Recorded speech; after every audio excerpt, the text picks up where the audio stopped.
Donc, je m'appelle Juliano Ribeiro Salgado. J'ai co-réalisé avec Wim Wenders le film Le sel de la terre, qui est en train de clore le festival du nouveau cinéma ce soir.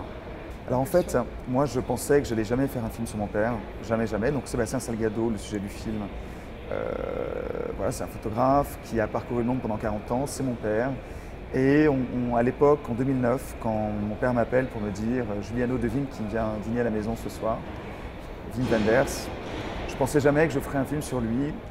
Et donc j'arrive chez mes parents, Wim est là, et il a un projet de faire un film avec Sébastien, un jour, quelque chose, mais il ne sait pas très bien quand, ni comment, ni quoi. Bon, il ne sait pas ce qu'il veut faire, mais il a envie de faire quelque chose avec Sébastien. Et à ce moment-là, moi je suis parti avec Sébastien faire un voyage chez les Indiens, les Zoé, qui est une tribu qui vit très très loin en Amazonie, très très isolée. Ils vivent exactement comme on vivait il y a 15 000 ans, de chasse, de cueillette, de pêche. Ils n'ont pas d'agriculture ou presque. Et c'est une tribu, c'est des gens très très doux, très très sensibles et en même temps vraiment d'une grande douceur. Moi, avec mon père à l'époque, on prenait un peu des chemins séparés. Et là, dans cet endroit, avec ces gens tellement doux, on s'est retrouvés. On a vraiment vécu un super moment. J'ai monté les images, je les lui ai montrées et quand il les a vues, il était très ému.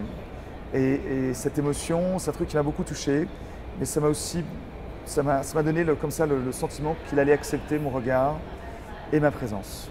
Bon, alors faire un film sur Sébastien, c'était faire un film sur quelqu'un qui a témoigné du monde depuis 40 ans, qui a beaucoup beaucoup de choses à dire, énormément d'expériences qui sont des expériences uniques, hein, d'une humanité qui est souvent en crise, souvent dans des lieux ou souvent dans des moments où très très peu de gens, ont pu aller à la.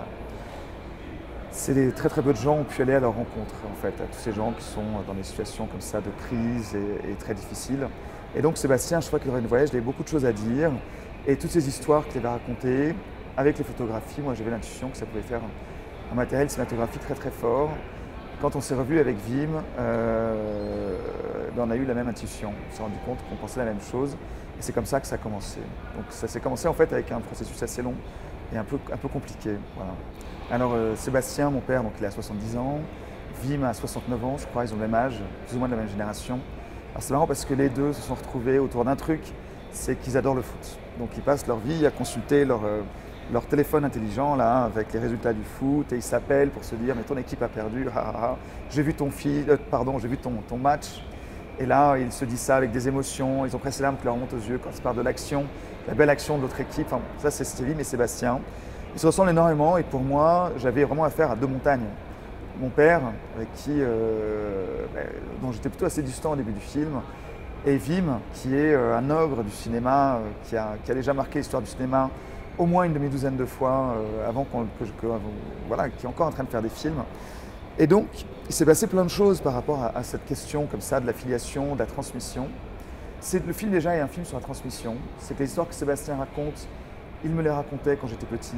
Donc en fait, ces choses qu'il m'a transmises, moi j'avais le sentiment, mais Wim aussi, c'était notre intuition, qu'on pouvait les transmettre à beaucoup plus que juste la famille et les amis. Pendant le film, Sébastien, quand il a vu mes images, il s'est beaucoup ému et en fait il a commencé une espèce de dialogue par image interposée. Sébastien, en voyant comment je le voyais, acceptant mon regard et comprenant mieux qui j'étais et quels étaient mes sentiments à son égard aussi. Il se méfiait énormément, je ne sais pas pourquoi. Et Wim a fait des interviews de Sébastien pendant qu'il raconte ses histoires, ses voyages, toutes ses expériences. Et quand j'ai vu les séquences qu'avait montées Wim, ça faisait 5 heures à peu près. Et en fait, à travers le regard de Wim, moi j'ai compris Sébastien. Et quand j'ai revu Sébastien, j'avais vraiment changé. Il y a eu plein de déclics comme ça en voyant les images de Wim. Et on est devenus amis avec Sébastien.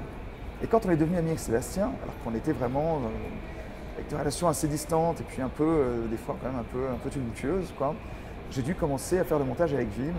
Et là a commencé une période assez tumultueuse avec Wim aussi, où le montage s'est pas bien passé du tout, on n'était pas du tout d'accord. Deux réalisateurs sur un film, c'est l'enfer. Et ça marche pas, et ça n'a pas marché. Et donc on s'est échangé le film à chacun son tour, on montait pendant 2 mois, 3 mois. C'était jamais bien. Wim, qui est un mec si doux, sympa, quand il voyait une version du film, c'était non, c'est pas possible, etc. Et moi aussi. Bon, et donc, problème. Et au bout d'un an, on a dû tous apprendre Et là, Wim a été extrêmement généreux, c'est lui qui a proposé. Il a ouvert la porte à ce qu'on monte ensemble. Le producteur du film, David Rosier, est venu là aussi. D'ailleurs, c'est pour ça qu'il est crédité comme un des co-auteurs du film, c'est qu'il a aussi participé au montage à son niveau de producteur. Mais il nous a permis d'être là, d'être trois tout d'un coup. Et d'être trois, c'est très important pour s'entendre. C'est pas qu'il faut être deux pour avoir raison contre un autre. C'est qu'à trois, la pensée circule beaucoup mieux. Là où il pourrait y avoir un blocage, la troisième personne reformule les choses reviennent et circulent. Et donc j'ai rencontré mon père comme ça, grâce à Vim, et j'ai rencontré Vim comme ça, grâce à David. Et voilà. Et en fait, je pense que tout ça, c'est une très belle histoire et un grand apprentissage de comment on peut s'entendre. Voilà. Même quand il y en a qui ont beaucoup d'expérience et d'autres beaucoup moins.